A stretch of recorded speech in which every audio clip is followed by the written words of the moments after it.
Hello, it's Friday the 17th of December.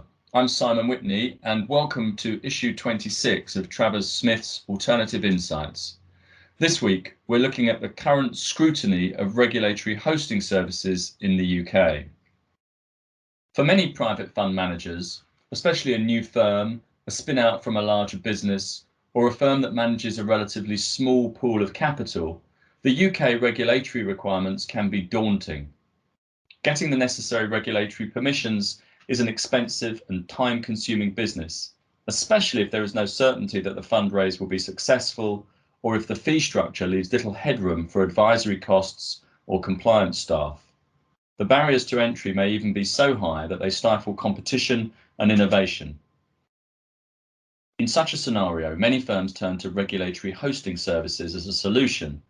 These are well established and enable a fund sponsor to enlist a regulated service provider to offer licensing cover for the firm's activities, together with compliance support and oversight.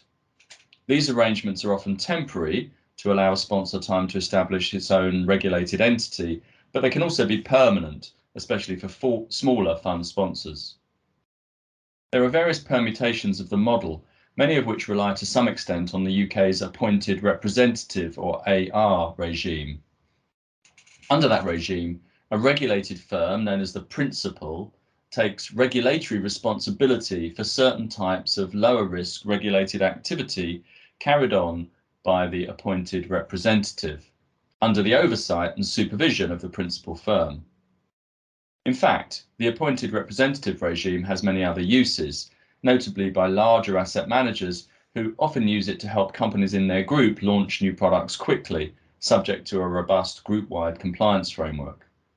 The regime also plays an important role in reducing pressure on the FCA, the relevant regulator, whose response times in various contexts are currently under significant pressure.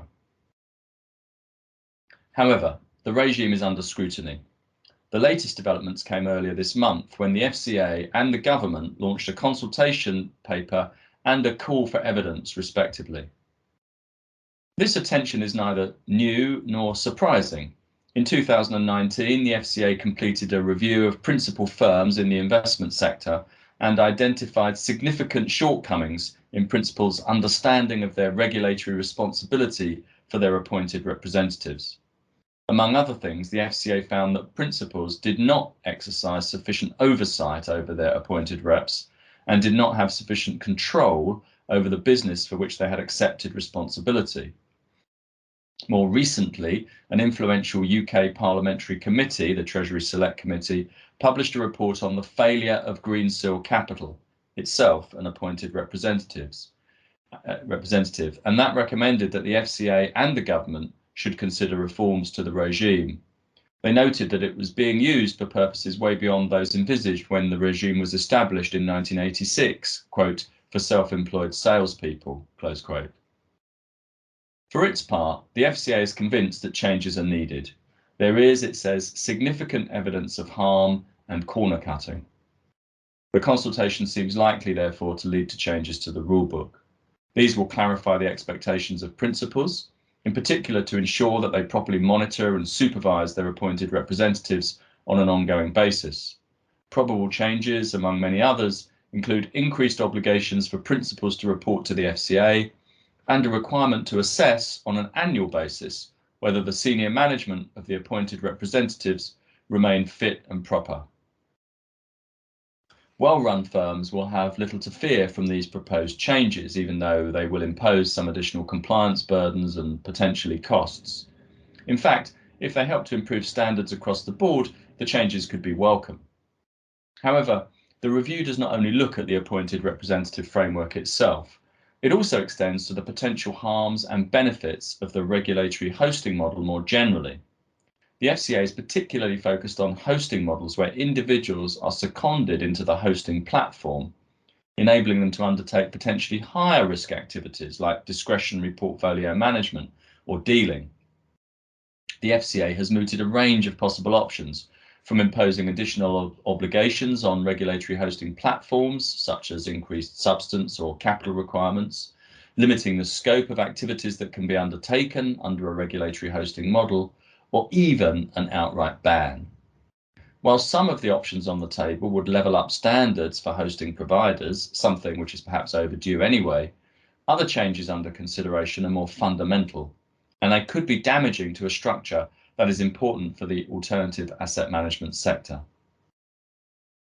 At this stage, the FCA is just looking for evidence to inform its policy approach to regulatory hosting providers. The regulator itself acknowledges that the regime has many benefits, including fostering competition and innovation, and recognises that a ban could have a negative impact on competition and economic growth. However, it is important that the private funds industry makes the case that these arrangements are not damaging when operated properly and in accordance with FCA rules. And indeed, the resources and expertise of the principal firms can help to incubate and underpin the compliance function of the hosted firm. At the same time, the case for appointed representative arrangements within a group context also needs to be made.